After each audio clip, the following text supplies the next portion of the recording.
तो चलिए स्टार्ट करते हैं। तो हम लोगों ने ये पढ़ा था कि टोटल हमारे 6 फिजियोग्राफी डिविजन्स हैं। वॉइस का कुछ इशू है वॉइस का? एक बार मैं चेक कर लेता हूँ सर। ठीक है। तो हम लोगों ने ये पढ़ा था कि टोटल हमारे 6 फिजियोग्राफिक डिविजन्स हैं इंडिया में, यानी कि भारत को टोटल 6 भौगोलिक क्षेत्रों में बांटा जाता है। उसमें से हम दो जो हमारे सबसे मेन है, सबसे एक तो जो नॉर्थ में है that is the northern mountains, जिनको कि हम हिमालय के नाम से ही जानते हैं, और दूसरा जो हमारा सबसे बड़ा है, सबसे बड़ा फिजियोग्राफिक डिवीजन यही है जिसको कि हम पेनिनसुलर प्लेट्यू के नाम से जानते हैं, यानी कि प्रायद्वीपीय पठार के नाम से जानते हैं। अब ये हिमालय और पेनिनसुलर प्लेट्यू तो हम लोगों ने एक एक लेक्चर में किया था, लेकिन जितने भी बाकी हमारे 4 हैं, बाकी 4 कौन से? एक तो नॉर्थ इंडियन प्लेन्स, ठीक है, नॉर्थ इंडियन प्लेन्स हो गए हमारे। दूसरे कोस्टल प्लेन्स यानी कि तटीय मैदान। तीसरे desert, the great Indian desert. और चौथा है हमारा द ग्रुप ऑफ आइलैंड्स। तो ये चारों आज के लेक्चर हम लोग कंप्लीट करने वाले हैं, बिकॉज चारों बहुत बहुत छोटे छोटे। कमेंट में आप जल्दी से बताएंगे ये जो माउंटेन है, ये जो क्लाउड है, ये जो क्लाउड है जिसमें मैं स्माइली बना रहा हूँ, ये किस तरह का क्लाउड है? Which type of cloud is this? जल्दी से बताइए। तो हम स्टार्ट करेंगे विद नॉर्दर्न प्लेन्स, लेकिन उससे पहले बता दूं ये कौन सा क्लाउड है? Cumulus cloud. क्यों? इसका जो बेस है वो फ्लैट है और थोड़ा सा वूल शेप का है ये। तो ये कौन सा क्लाउड होगा? हमारा क्यूमुलस क्लाउड। खैर, आते हैं सबसे पहले नॉर्दर्न प्लेन्स देखेंगे हम इस सबसे स्टार्टिंग में, यानी कि उत्तर के मैदान। अब जब मैं बोलता हूँ उत्तर के मैदान तो इसका मतलब क्या है? What does it mean? Southern plains, coastal तो गया, क्यूमुलस, यस। चलो, तो नदर्न प्लेन्स हम देखने वाले हैं यहाँ पे सबसे पहले। अब नदर्न प्लेन्स हैं क्या? तो देखिए, कुछ इस तरह से फिजियोग्राफिक डिवीजन हमने देखे जहाँ पे हिमालय देखे। अब है क्या कि जो हमारे हिमालय है यहाँ पे बहुत सारे ग्लेशियर्स हैं माउंटेन में।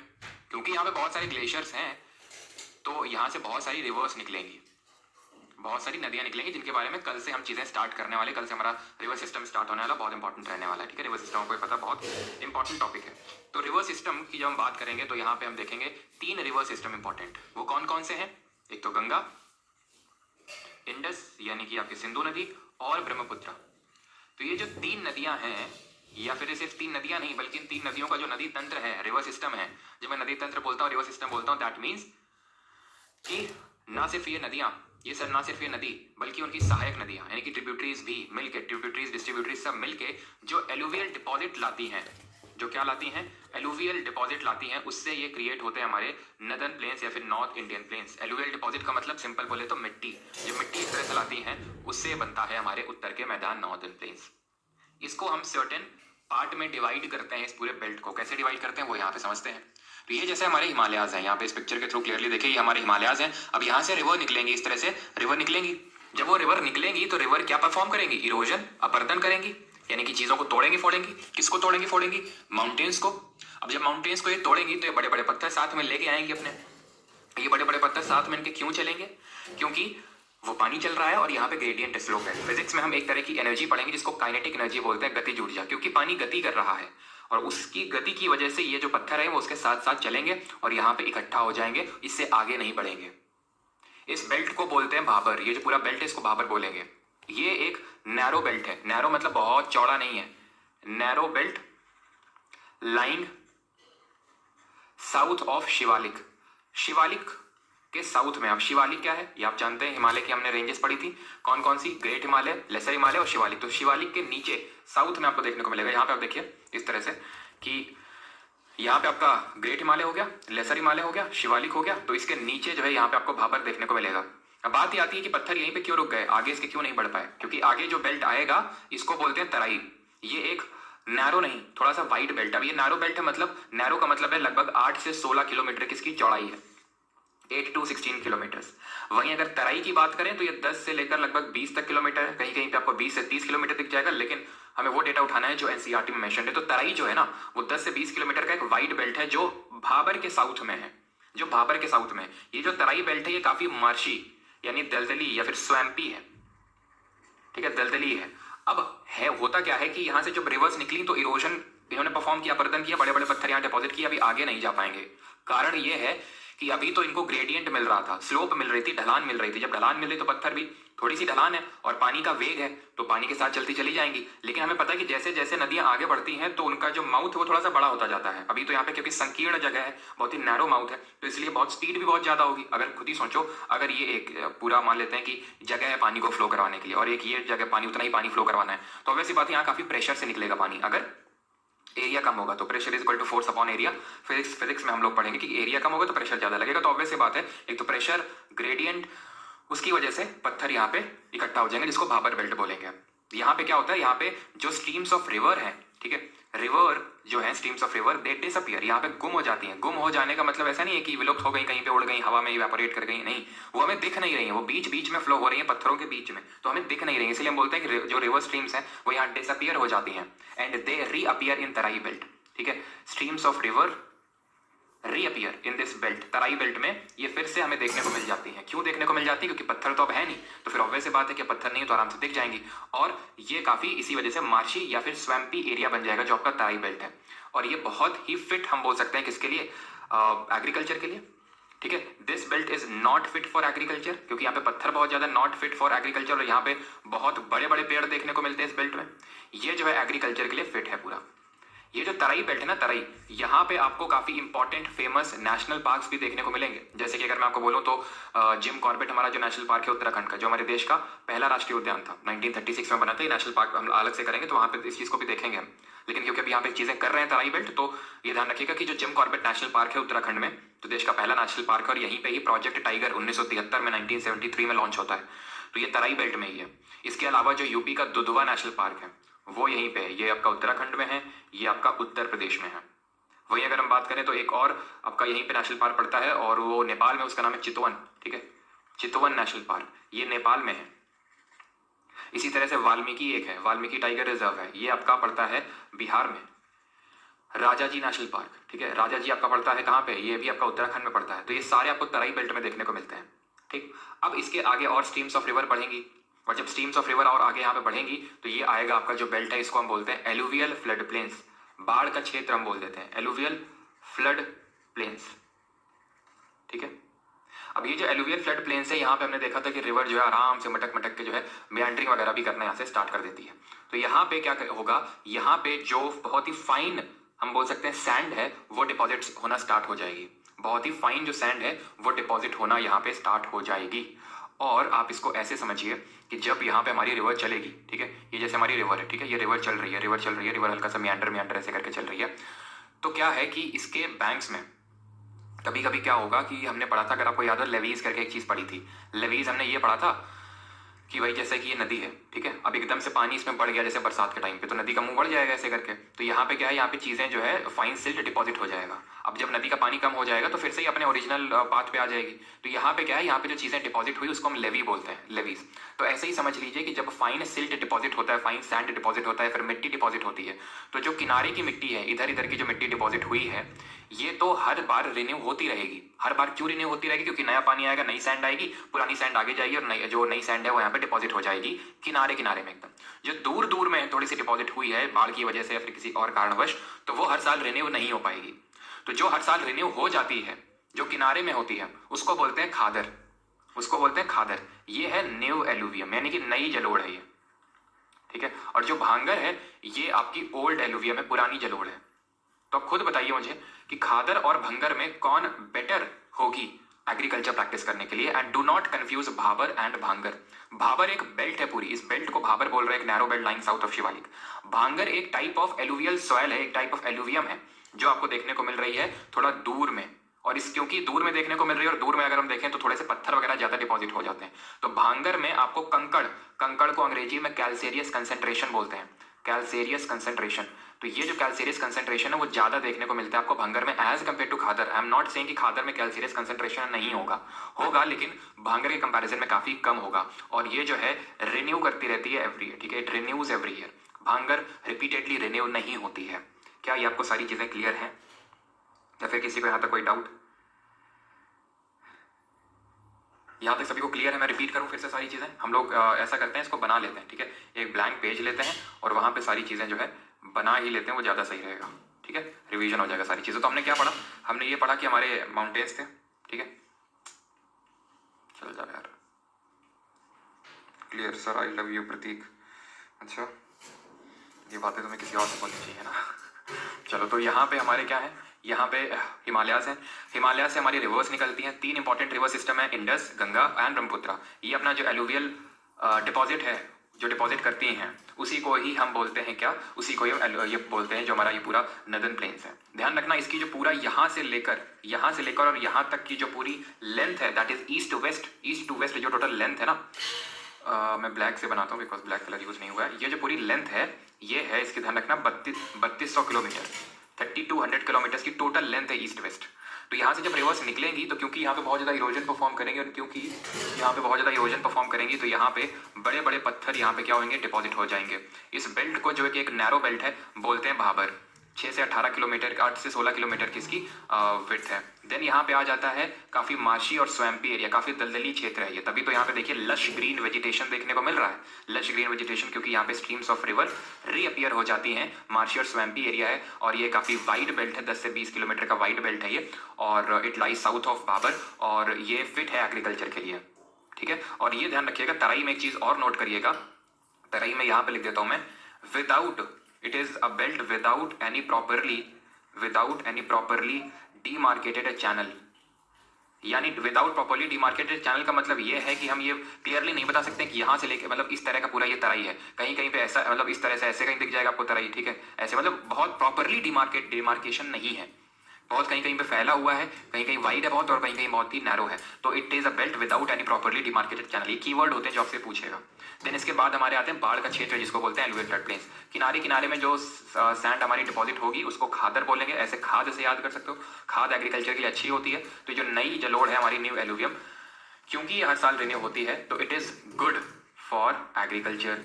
और यहाँ पे आ जाएगी आपकी भांगर, भाबर नहीं भांगर, ठीक है। तो भांगर जो होती है पुरानी जलोढ़ होती है, ओल्ड एलुवियम होती है, और इसमें जो कैल्सीरियस कंसेंट्रेशन यानी कंकड़ का कंसेंट्रेशन है वो ज्यादा होती है, कंकड़ की मात्रा खत्म और कुछ नहीं है। अब आ जाते हैं तटीय मैदानों पे, कोस्टल प्लेन्स पे। ये तो नॉर्थ इंडिया के प्लेन्स देखे थे। कोस्टल प्लेन्स का मतलब क्या हो गया, कोस्टल प्लेन्स का मतलब हो गया ये जो तट में हमारे मैदान है, यहाँ पे ये तट में मैदान है ना, यहाँ पे ये इनकी बात हो रही है, इनकी बात हो रही है यहाँ पे, ठीक है। तो इनको देखने वाले, लेकिन उससे पहले आप ये बताइए कि इंडिया की कोस्टल बाउंड्री कितनी है। तो चलिए देख लेते हैं कोस्टल प्लेन्स। तो देखिए हमारे जो कोस्टल प्लेन्स हैं इनको हम दो पार्ट में डिवाइड करते हैं, एक तो वेस्टर्न और दूसरे ईस्टर्न। कितने पार्ट में, वेस्टर्न और ईस्टर्न, ठीक है, वेस्टर्न और ईस्टर्न। जो वेस्टर्न कोस्टल प्लेन्स हैं ये कहाँ पे हैं, ये आप ऐसे समझ लो इनका लोकेशन वेस्टर्न घाट्स, जो कल पढ़े थे हम लोग, वेस्टर्न घाट की हाईएस्ट पीक बताइए, and western Ghat and Arabian sea के बीच में है, ये अरब सागर के बीच में, ठीक है। यानी कि यहाँ पे जैसे कि थे हमारे वेस्टर्न घाट, तो और ये अरेबियन सी अरब सागर, तो इसके बीच का जो एरिया है ना यहाँ पे हो जाएगा, इसको बोल लेंगे हम लोग वेस्टर्न कोस्टल प्लेन्स, ठीक है। ये पूरा जो एरिया है ये वेस्टर्न कोस्टल प्लेन्स हो जाएगा हमारे वेस्टर्न घाट और अरेबियन सी के बीच में। ईस्टर्न कोस्टल प्लेन्स की अगर बात करेंगे तो ये किसके बीच में हो जाएगा, ये ईस्टर्न घाट, पूर्वी घाट, इसकी हाईएस्ट पीक बताइए, और बे ऑफ बंगाल, बंगाल की खाड़ी के बीच में। तो वेस्टर्न घाट की हाईएस्ट पीक अनाईमुडी है जो अनामलाई हिल्स में सिचुएटेड है केरल में, 2695 मीटर हाइट है। ईस्टर्न घाट की बात करेंगे तो जिसकी एवरेज हाइट वेस्टर्न घाट से आधी है, 600 मीटर है। इसकी हाईएस्ट पीक महेंद्रगिरी है इन उड़ीसा, 1501 मीटर उसकी हाइट है, ठीक है। इतनी चीज क्लियर। ये आपका बीओबी है, that is Bay of Bengal. तो ईस्टर्न घाट और बे ऑफ बंगाल के बीच में जो आपका पड़ता है that is called as what, eastern coastal plains. अब इनके नाम से क्वेश्चन पूछता है, लेकिन उससे पहले हम थोड़ा सा डिफरेंस जान लेते हैं कि जो पश्चिमी तट है और जो पूर्वी तट है, जो पश्चिमी तट है और पूर्वी तट है, इनके बीच में अंतर क्या है। चाहे तो हम पहले नाम ही देख लेते हैं क्योंकि नाम से थोड़ा सा ज्यादा क्वेश्चन पूछने के चांसेस रहते हैं। तो देखिए गुजरात में इसको कच्छ कोस्ट के नाम से और काठियावाड़ कोस्ट के नाम से जानते हैं। मेनली तो काठियावाड़ कोस्ट ही बोलते हैं, लेकिन थोड़ा सा अगर अपर रीजन में और डिवीजन करेंगे तो ये कच्छ कोस्ट हो जाएगा।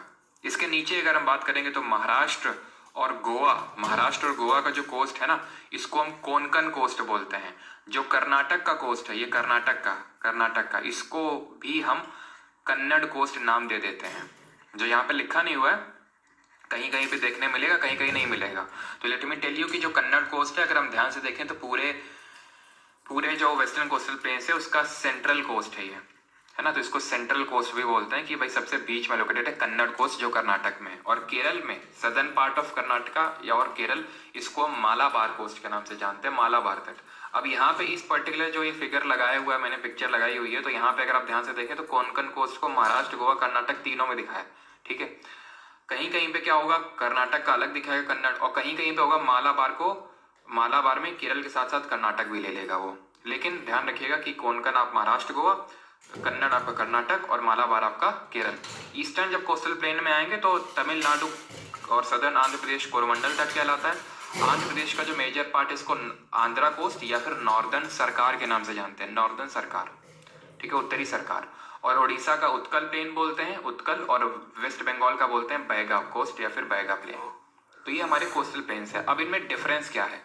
डिफरेंस ये है कि जो वेस्टर्न कोस्टल प्लेन्स हैं ये सबमर्जिंग नेचर के हैं। ये किस नेचर के हैं? ये सबमर्जिंग नेचर के हैं, यानी कि डूब रहे हैं एक तरह से समझ लो। और eastern coastal planes emerging nature के हैं। अब इसका मतलब क्या होता है कि ये सबमर्जिंग है और ये एमर्जिंग है? मतलब ये है कि एक्चुअल में जब ये बना था, जो हमारा ये पेनिनसुलर प्लेट्यू है, ये जब बना था और जब हमारा एक तरह से कोलिजन हुआ था इंडियन प्लेट और यूरेशियन प्लेट का, तो इस तरह का कुछ फिजियोग्राफी बन गई थी कि ये जो वेस्टर्न कोस्टल वेस्टर्न घाट है ये, या फिर जो हमारा ये वेस्टर्न कोस्ट है, ये बहुत ही ज़्यादा स्टीप बन गया था। स्टीप का मतलब एकदम ढलान बहुत ज़्यादा है। यहाँ पे ढलान ज़्यादा होने की वजह से अब जो भी यहाँ पे, पहली बात तो ज़्यादातर नदियाँ यहाँ पे,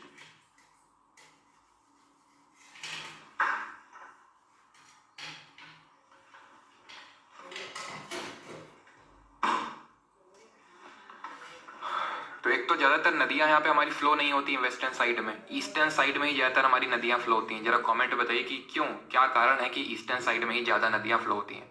जो होती भी हैं फ्लो तो वो बहुत ज़्यादा सेडिमेंट, यानी कि बहुत ज़्यादा सेडिमेंट को ये कैरी नहीं करती हैं। और अगर एक सेकेंड,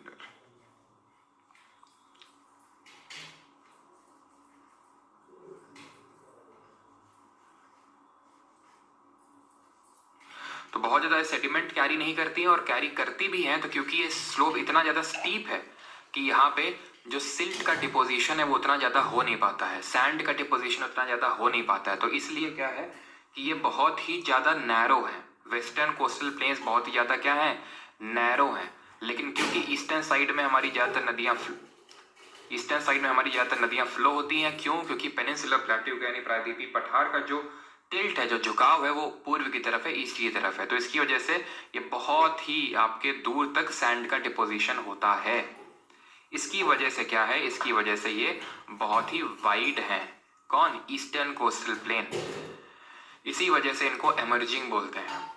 और यहाँ पे जो कॉन्टिनेंटल शेल्फ है, अब कॉन्टिनेंटल शेल्फ क्या है जल्दी से बताइए, कॉन्टिनेंटल शेल्फ क्या है और इसका टिल्ट कितना होता है, ग्रेडियंट कितना होता है, सारी चीज़ें आपको बता चुका हूँ मैं, हम लोग वर्ल्ड ज्योग्राफी पढ़ चुके हैं पहले।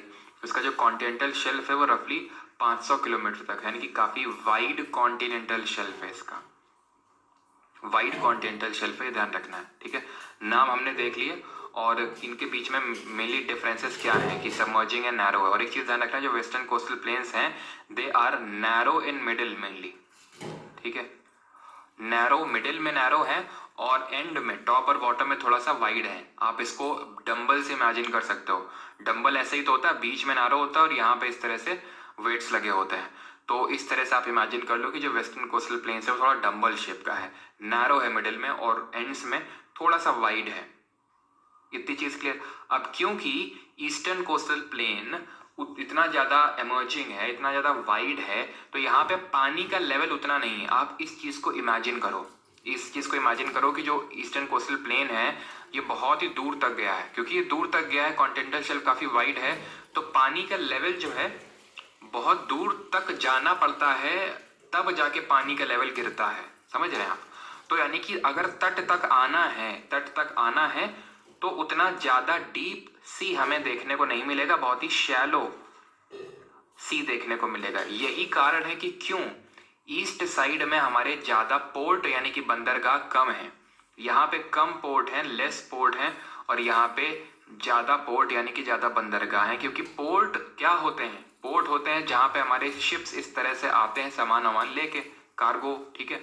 अब जब ये आएंगे तो ऑब्वियस ये बात है, इनको चलने के लिए थोड़ा सा वाटर की डेप्थ चाहिए, एकदम शैलो वाटर में नहीं चल पाते हैं ये। तो क्योंकि यहाँ पे एकदम ही शैलो वाटर है तो इसलिए बहुत ज़्यादा यहाँ पे, ऐसा नहीं कि पोर्ट है नहीं ईस्टर्न कोस्ट में, लेकिन बहुत कम है, यानी कि उतनी सूटेबल कंडीशन, फेवरेबल कंडीशन नहीं है for the development of port.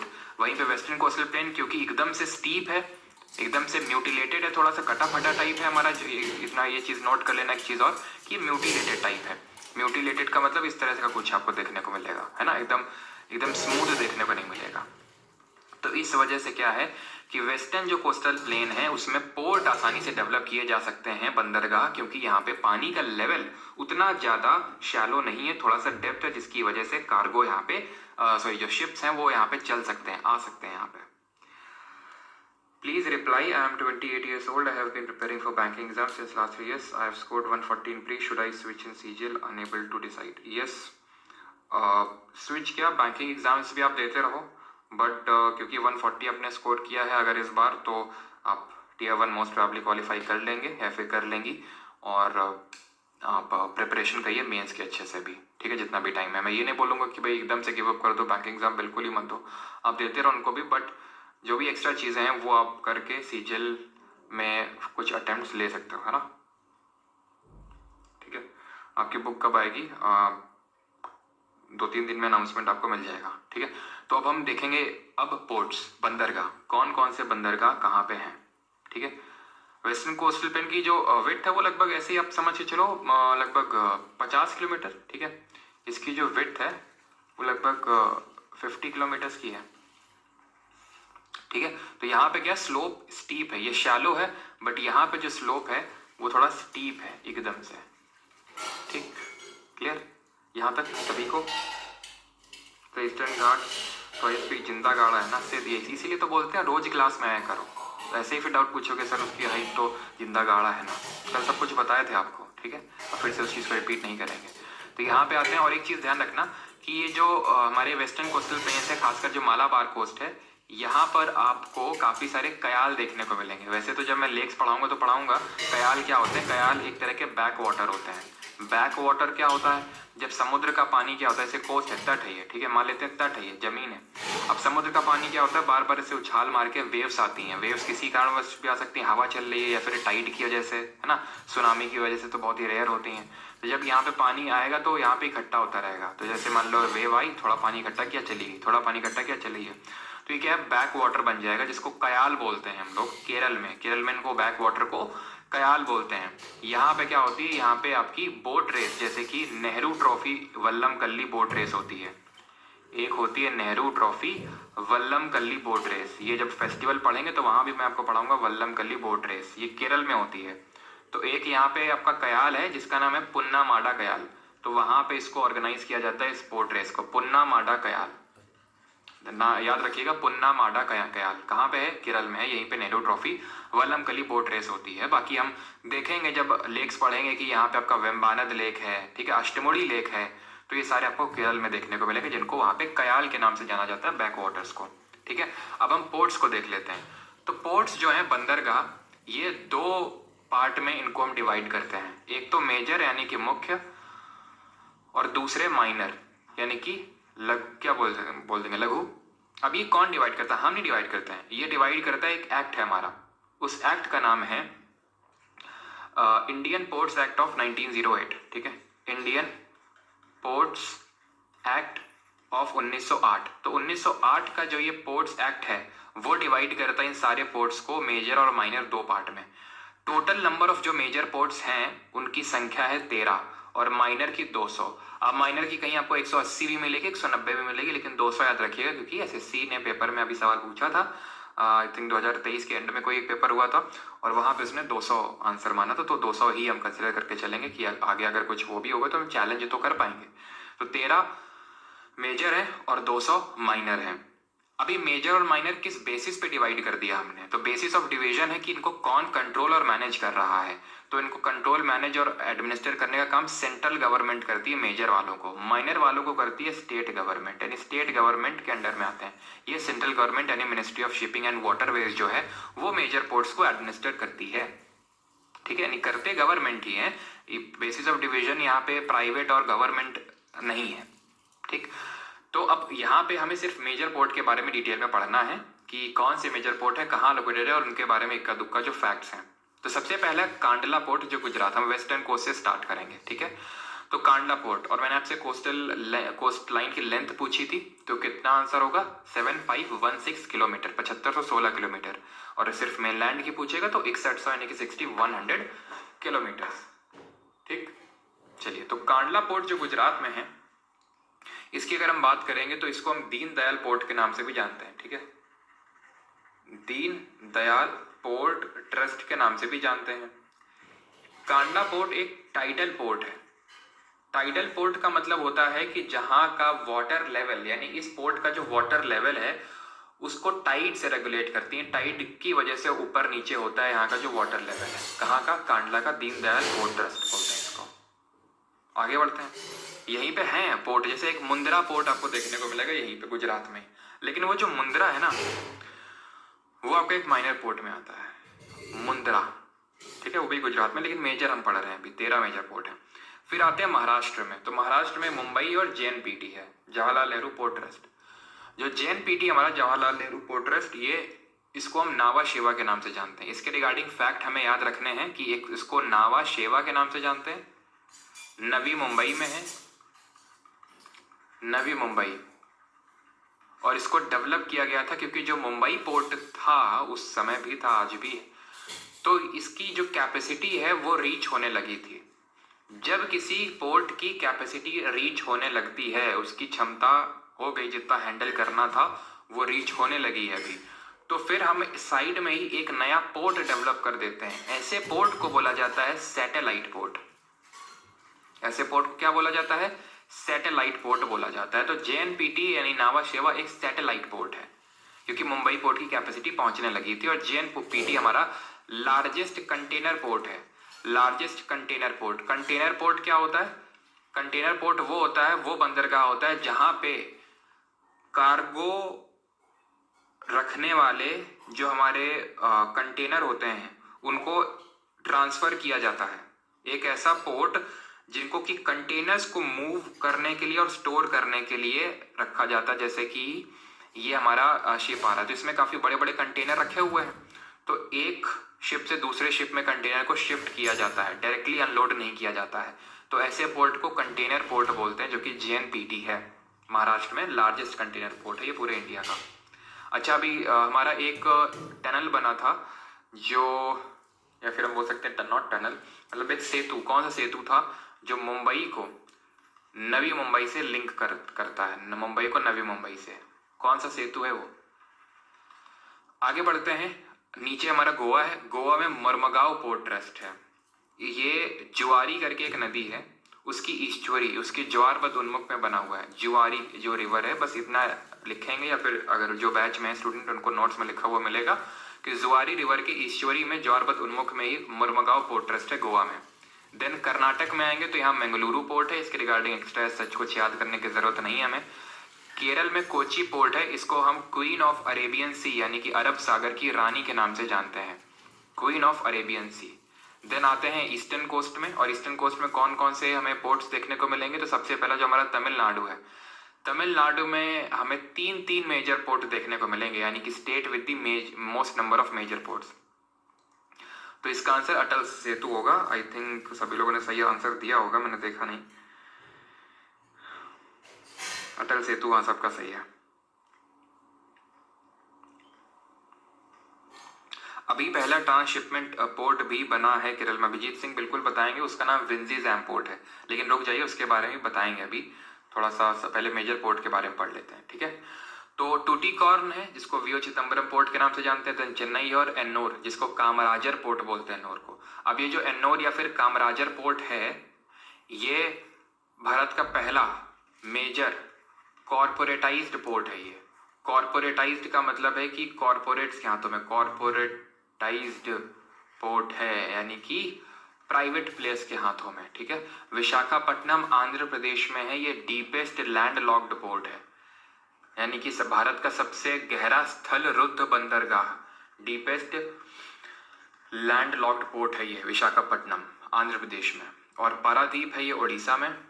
और ये जो पारादीप पोर्ट है उड़ीसा में, ये बन गया है हमारा सबसे ज्यादा यानी कि लार्जेस्ट कार्गो हैंडलिंग पोर्ट सबसे ज़्यादा कार्गो हैंडल करने वाला हमारा ये पोर्ट बन गया है। लार्जेस्ट कार्गो हैंडलिंग पोर्ट है ये पारादीप पोर्ट उड़ीसा में। पहले ये कांडला पोर्ट के पास ये तमगा था, लेकिन अभी पारादीप के पास।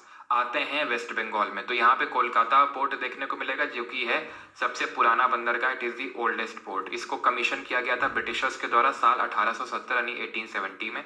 यहीं पे आपको देखने को, और इसको एक सेकेंड, यहीं पे आपको देखने को मिलेगा एक हल्दिया पोर्ट। ठीक है, हल्दिया पोर्ट आपको देखने को मिलेगा वेस्ट बंगाल का जो 24 परगना डिस्ट्रिक्ट है वहां पे। और ये हल्दिया पोर्ट का वाटर लेवल, एक नदी है हुगली नदी, वो रेगुलेट करती है, अप एंड डाउन करती है, तो इसलिए इसको हम रिवराइन, मेजर रिवराइन पोर्ट, जैसे वो टाइडल पोर्ट था तो ये रिवराइन पोर्ट है। और इसको हम जानते हैं डायमंड हार्बर के नाम से, क्योंकि जगह पड़ती है ना यहाँ पे डायमंड हार्बर, तो इसके नाम से जानते हैं। ये हमारे 13 मेजर पोर्ट हैं। अब आप में से कोई बोल रहा था कि सर पहला ट्रांस शिपमेंट हब बना है, कौन सा पोर्ट? केरल में, तो ये है विंजीजैम पोर्ट।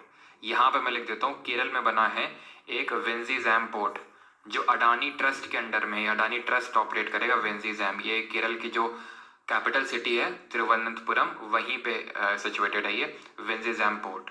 कहाँ पे? केरल में है। भारत का पहला ट्रांस शिपमेंट पोर्ट, ठीक है, ट्रांसशिपमेंट पोर्ट।